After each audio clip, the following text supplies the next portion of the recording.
નમસ્કાર, હેડલાઇન ન્યૂઝમાં આપનું સ્વાગત છે। હું છું શ્વેતા।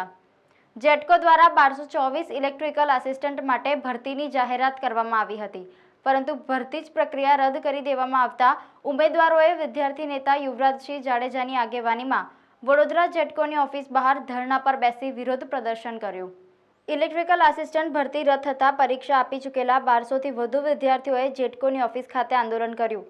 યુવરાજસિંહ જાડેજાએ માંગણી સ્વીકારવામાં નહીં આવે તો વિધાનસભાનો ઘેરાવો કરવાની ચીમકી ઉચ્ચારી।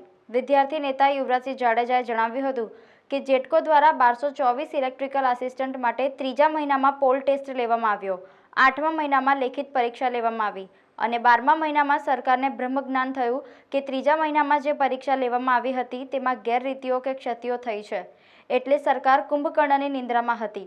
જે સરકારને 9 મહિના પછી જ્ઞાન થયું હોય તો અમે સરકારને કહેવા માંગીએ છીએ કે વિદ્યાર્થીઓ સાથે આ કંઈ રમત રમવાની નથી।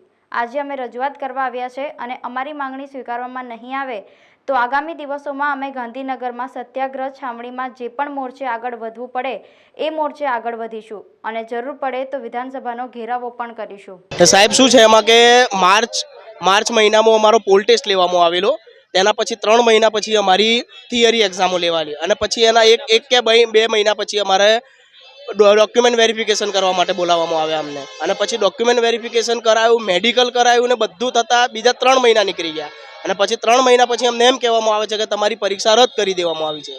એટલે સાહેબ નિમણૂક પત્ર પરીક્ષા રદ કરી દેવામાં આવી સાહેબ। એટલે વિરોધ એ કે સાહેબ તમે આટલા મતલબ પોલ ટેસ્ટ ચડે આજે 10 મહિના થઈ ગયા સાહેબ, 10 મહિના સુધી તમે શું કરતા હતા એમ। નિમણૂક પત્ર અમને આપવામાં જ આવતો હતો અને સાંજે તો ખબર પડી કે પરીક્ષા રદ કરી દેવામાં આવી। 10 મહિના નીકળી ગયા પૂરેપૂરા। અમારો વિરોધ એટલો જ છે કે અમારે ત્રીજા મહિનામાં પોલ ટેસ્ટ લેવામાં આવેલો 1200 ઉમેદવાર લાગ્યા છે। 1200 ઉમેદવારે કેટલી મહેનત કરી હશે, કેટલાને કેટલું ઉમંગ હશે અને કેટલું એ હશે બધાને એમ કે ભાઈ અમે લાગી ગયા પછી ત્રીજા મહિના પછી આમાં એવું હોય કે જો પોલ ટેસ્ટની પરીક્ષા પાસ કરો તો જ તમારે લેખિત પરીક્ષા આપવાની હોય, તો લેખિત પરીક્ષામાં બી કેન્ડિડેટ બધા ઉમંગથી આપવા ગયા, કેટલાને કેટલું કોઈક દૂરથી આવતા હોય બધા પરીક્ષા આપવા માટે અને જ્યારે પછી બધાએ પરીક્ષા પાસ કરી બધાને મેડિકલ માટે બોલાવે। મેડિકલ એમના જ અધિકારીઓએ જે રીતે અમને ગાઈડ કર્યા કે તમારે જ્યાં ટચ કરીને આવવાનું ત્યાં અમે ટચ કરી, અમે એ દિવસે અમને એવું કીધું હતું કે તમારે પગ અડાડવાનું, તો અમે એ દિવસે પગ જ અડાડવાના હતા। કદાચ અમારે 2-3 સેકન્ડનો ફરક પડત, માર્કમાં તો કંઈ ફરક પડવાનો નહોતો, પણ પછી અત્યારે એવું કહે છે કે ભાઈ તમારે પરીક્ષા રદ કરી દેવામાં આવી, તો તમે અમારી પરીક્ષા રદ કરો છો તો તમે તમારા અધિકારીઓને કેમ સસ્પેન્ડ નથી કરતા? અમારો એ દાવો છે કે તમે અમને બી ન્યાય આપો એમ, અમે બી હકદાર છીએ ન્યાય માટે એવું એમ। અમે લુણાવાડેથી આવ્યા છીએ।